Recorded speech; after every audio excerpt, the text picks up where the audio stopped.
Good evening. It's Monday the 17th of February and here's what's making news around the world on World News Tonight. United Front. Rubio and Netanyahu vow to open the gates of hell on Hamas, pledge to finish the job against Iran. Resource dispute. Zelensky blocked Trump-led a deal for the United States' access to Ukraine's natural resources over security concerns. Box office hit. Captain America Brave New World dominates with $88.5 million opening, set to cross $100 million domestically.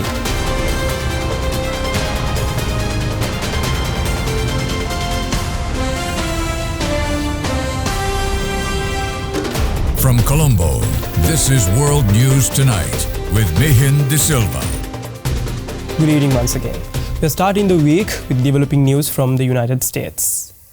The United States Secretary of State Marco Rubio and Israeli Prime Minister Benjamin Netanyahu presented a united front against their common enemies, threatening to open the gates of hell on Hamas and finish the job against Iran.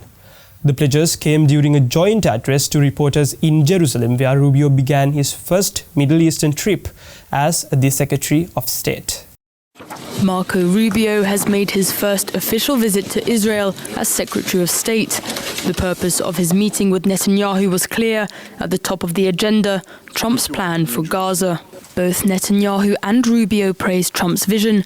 Earlier this month, the president proposed to clear out Gaza and create what he called a Riviera of the Middle East, a plan which would involve the forced displacement of millions of Palestinians and could amount to ethnic cleansing, according to the UN.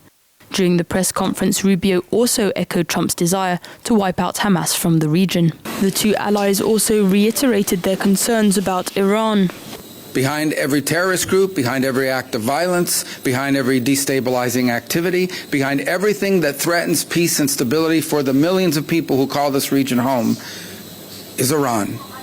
Rubio's visit coincided with the arrival of heavy bombs from the United States. The munitions were sent after Trump lifted a hold on the deliveries. Former President Joe Biden had initially restricted the shipment of the 2,000-pound bombs after voicing concern that they could be used indiscriminately in densely populated areas of Gaza.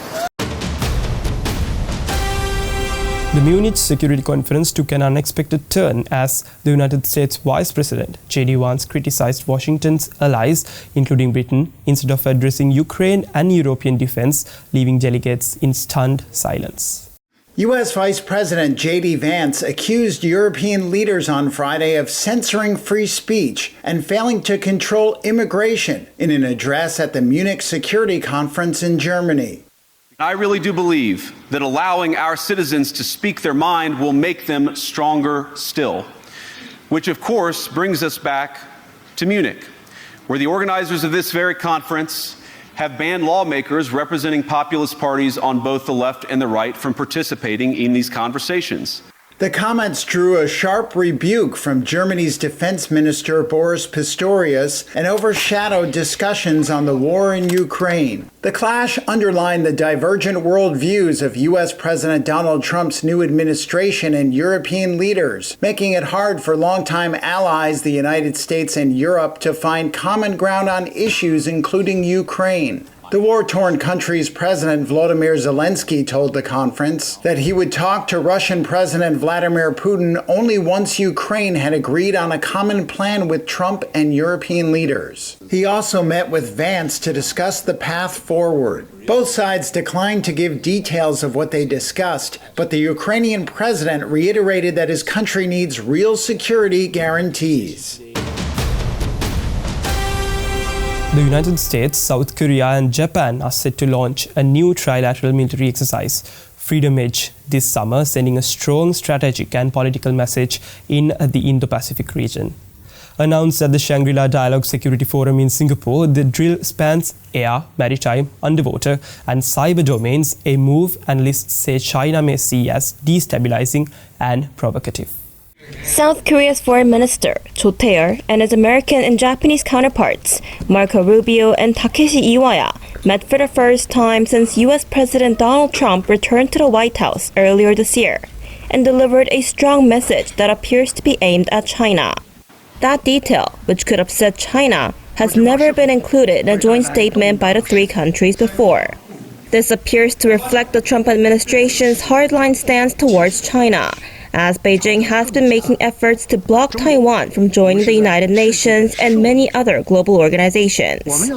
At a session of the Munich Security Conference, Foreign Minister Cho said it's only natural for South Korea to keep relations with both the US and China in harmony to best serve its national interests, but added that this is easier said than done. The three countries also made it clear in the joint statement that they reaffirmed their commitment to the complete denuclearization of North Korea. This gave reassurance to Seoul, particularly after Trump's comments referring to the North as a nuclear power raised concerns in South Korea, as they led to speculation that Washington could be shifting away from its focus on denuclearizing North Korea. And before the trilateral talks, Cho and Rubio held a separate meeting for about 40 minutes, where they agreed to closely cooperate on deterring North Korean threats. The two sides also reaffirmed that their alliance will continue to remain strong throughout Trump's second term in office, with Rubio reiterating his confidence in South Korea's acting president. Speaking to reporters in Munich, Cho said he expects the two countries to hold more high-level meetings, and that the government plans to consult with Washington on the issue of tariffs on steel and aluminum as soon as possible, to minimize possible damage to Korean companies. And now Chinese Premier Li Qiang met with Prime Minister of the Cook Islands, Mark Brown, in Harbin, capital city of China's northeast province.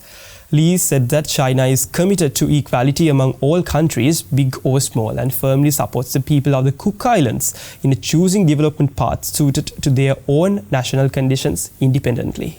Meeting between Chinese Premier Li Qiang and Cook Islands Prime Minister Mark Brown on Friday aimed at strengthening bilateral relations and cooperation between the two nations. The Cook Islands said Saturday that it signed a comprehensive strategic partnership deal with China during the discussions in Harbin. Premier Li emphasized China's commitment to deepening political mutual trust with the Cook Islands. He proposed aligning the Belt and Road Initiative with the Cook Islands development strategies to enhance collaboration in various sectors, including maritime infrastructure, agriculture, fisheries, and cultural exchanges. Prime Minister Brown acknowledged the nearly three-decade-long friendship between the two states and reaffirmed the Cook Islands' adherence to the One China policy, while assuring that relations with China do not impinge on long-standing ties with New Zealand. Now moving on to India. Tragedy struck at New Delhi railway station, where a stampede on platforms 14 and 15 left at least 18 dead and several other injured. Eyewitnesses described scene of chaos, with reports suggesting that a wrong platform announcement may have triggered the deadly surge. People were still seen pushing to pack into trains in India's capital city on Sunday, even as the death toll rose from a crowd crush the night before. A railway public relations officer said at least 12 people were killed. Several children were among them, according to local media reports. The tragedy took place on Saturday evening in New Delhi's main railway station. Media reports said passengers were waiting to board trains to Prayagraj city, where the Hindu Mahakumbh festival was taking place, when the crowd suddenly surged. This man was one of those heading to the festival. His wife was killed in the crush. There were scenes of chaos as those injured were rushed to hospital. This man said his mother died after being crushed under the surge of people. Deputy Police Commissioner KPS Malhotra told reporters that 2 trains had been delayed, leading to an increase of people gathered on the platforms. The country's railway minister said an inquiry had been ordered into the incident. Let's take a short commercial break. More world news on the other side.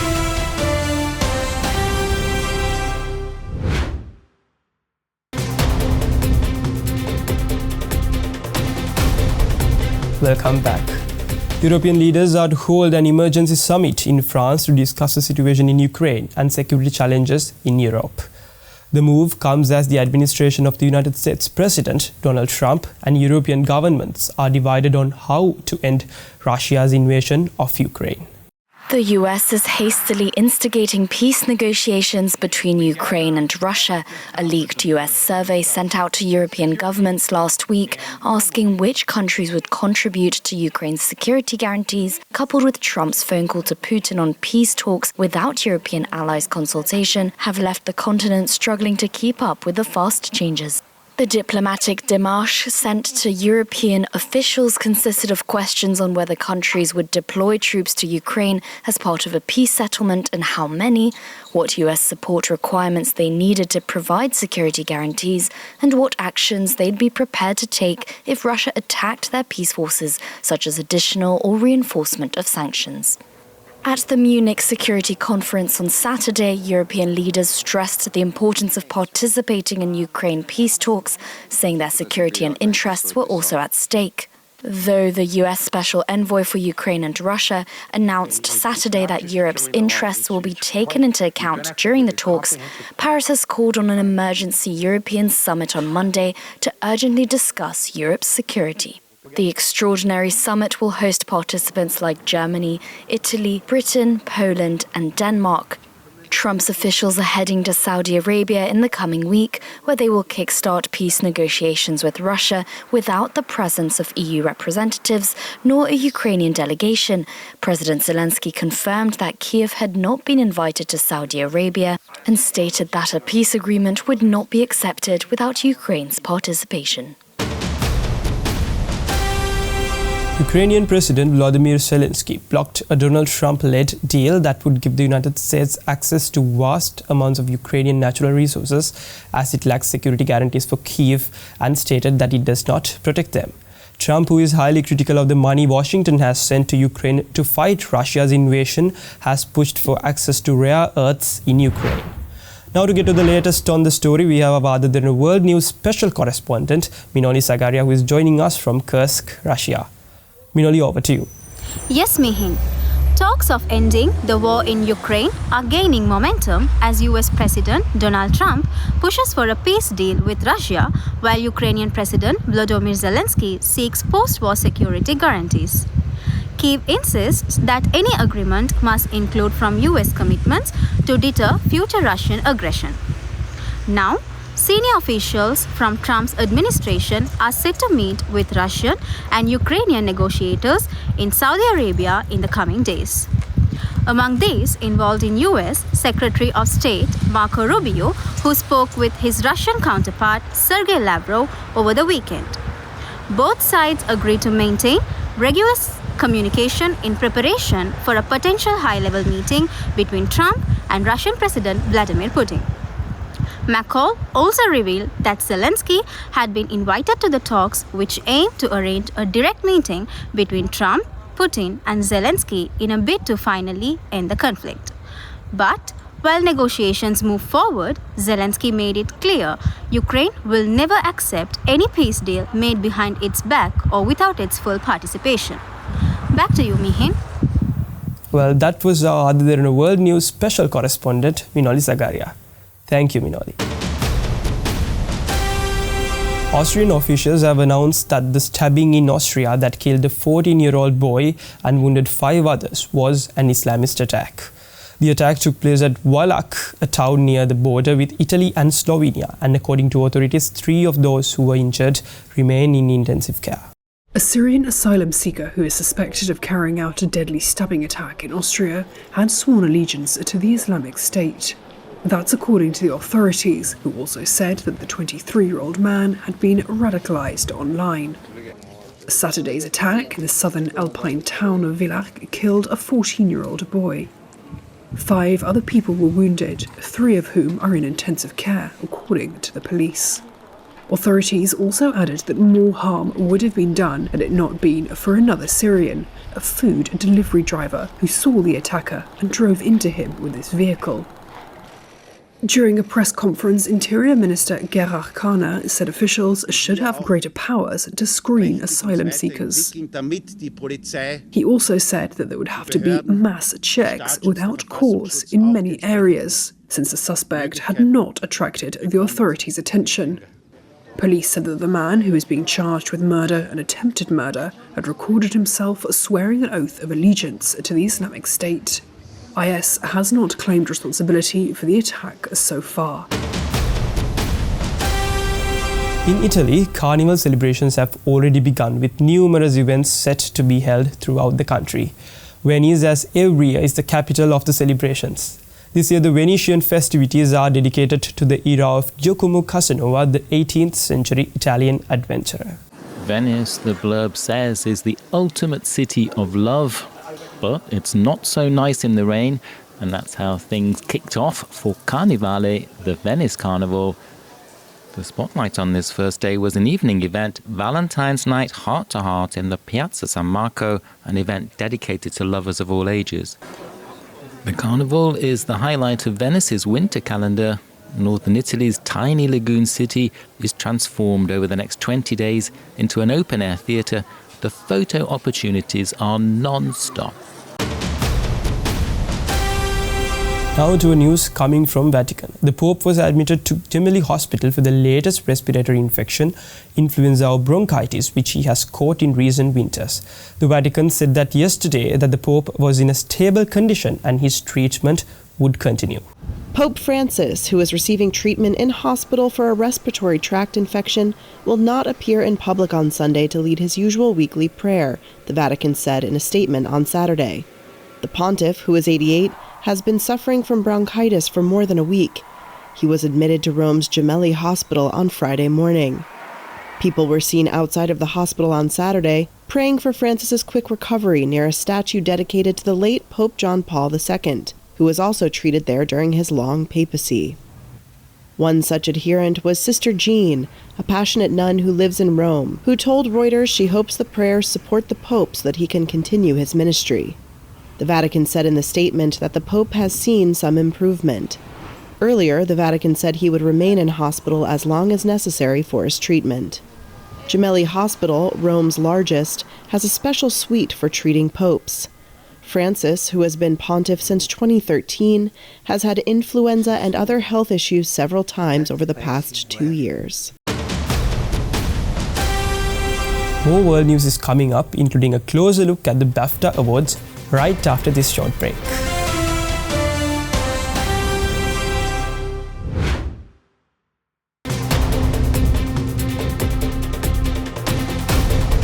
Welcome back.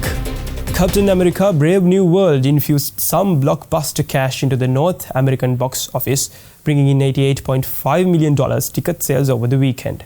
The Walt Disney release is by far the biggest opener of 2025, and the company predicts it will hit $100 million mark domestically. Marvel Studios' latest release, Captain America: Brave New World, has delivered box office success during its opening weekend with the highest-ranking domestic debut of the year. The film garnered $88.5 million domestically over the 3-day period, with projections estimating a total of $100 million by the end of the 4-day President's Day holiday on Monday. Internationally, it accumulated an additional $92.4 million. This performance also marks the 4th best President's Day holiday opening on record. To some, they are a nuisance, even a danger. To others, London's 10,000 foxes are a delightful reminder that this concrete wilderness is teeming with wildlife. With their flashing eyes and razor-sharp teeth, the foxes have even been characterized as a menace. Take a look. A fox roaming stealthily at night. It's a common sight in London, where the city is home to some 10,000 of these noisy and inquisitive animals. There's 2 of them. Like it or not, Londoners are forced to share their streets, public transport and backyards with foxes. In England, it is not illegal to kill foxes, and some services even promote using snipers, a controversial practice.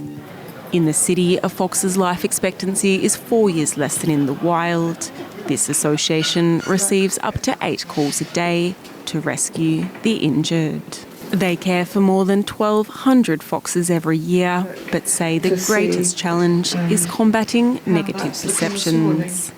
The association still recommends not feeding foxes, to avoid them settling permanently in the garden. This year's BAFTA Awards saw a tight race with The Brutalist and Conclave emerging as the night's biggest winners, each securing 4 awards. The papal drama Conclave took home Best Film, Outstanding British Film and Editing, while The Brutalist earned the Best Director Award for Brady Corbett. In Britain's love letter to cinema, it was an epic immigration drama and a Pope thriller starring one of its own that dominated the night. The Conclave won 4 awards, including Best Film and Best British Film. I would like you to withdraw your name from the next ballot.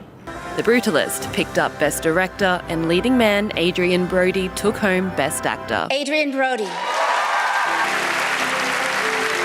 I am so grateful, and I want to thank this wonderful institution for not only honoring me, but for everyone here tonight who's done such great work. Stars of the past year's top films graced the London red carpet. The theatre-loving city, a welcome home for Cynthia Erivo. Nominated for Best Actress for her role in the blockbuster Wicked. Mikey Madison. But she lost to the American breakout star from the film Anora.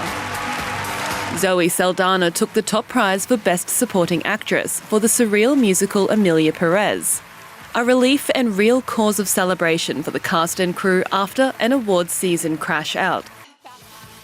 Until last month, the film was expected to be a front runner at the British ceremony. Its leading lady, Carla Sofia Gascon, didn't attend after her old social media posts resurfaced, some criticising diversity in cinema. Now the BAFTAs have spoken, will the Oscars follow suit? All eyes now turn to Hollywood's biggest stage in March. Well, that's a wrap from all of us at World News Tonight. Up next, Anuradha Wickramasinghe is standing by for the nightly business report. I'm Mahin De Silva and we are going to leave you with the visuals of the public debut of Hong Kong's twin panda cubs, that is Melting Hearts. Thank you for watching. Have a good night.